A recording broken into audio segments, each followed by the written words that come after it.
अस्सलाम वालेकुम दोस्तों, यह वीडियोस मज करो अकिस दर्दनाक वाक़यास मुतल्लिक कत युस जन अनंतनाग अंदर पेश यवान अकिस 19 लड़कस सत। तो पाई कि रात अनंतनागस मज वारिया ज्यादा आब गोमुत जमा यम कारण जन मोल पन बच्चे यसान बचावन, मोज पन बच्चे यसान बचावन, बच्चे यसान पन मोल मोज बचावन। अथ कारण अख लड़का अख 19 लड़का यम जन नाव जुनेद शफी अमिस शॉप अत दोस्तों तह पाई कि दुकान अंदर तो गो वारिया ज्यादा आब। यह यसान पन दुकान बचावन यसान कि यम तथ चीज बह कड़ा नबर बह वातनाक गर।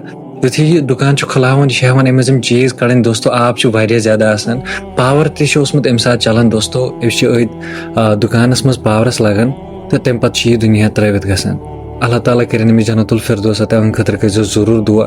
तो सह 19 लड़का इस जन पन दुकान चलावन सह यसान पन दुकान बचावन लेकिन सह यह दुनिया त्रवित गसान। अल्लाह ताला करें अमिस जन्नतुल फिरदौस अता खतर कर जरूर दुआ। यह वीडियो कर ज्यादा को ज्यादा शेयर ताकि खतर यहाँ ज्यादा को ज्यादा दुआ मगफिरत। बाकी मिलो नई वीडियोस में दी इजाजत। अल्लाह हाफिज।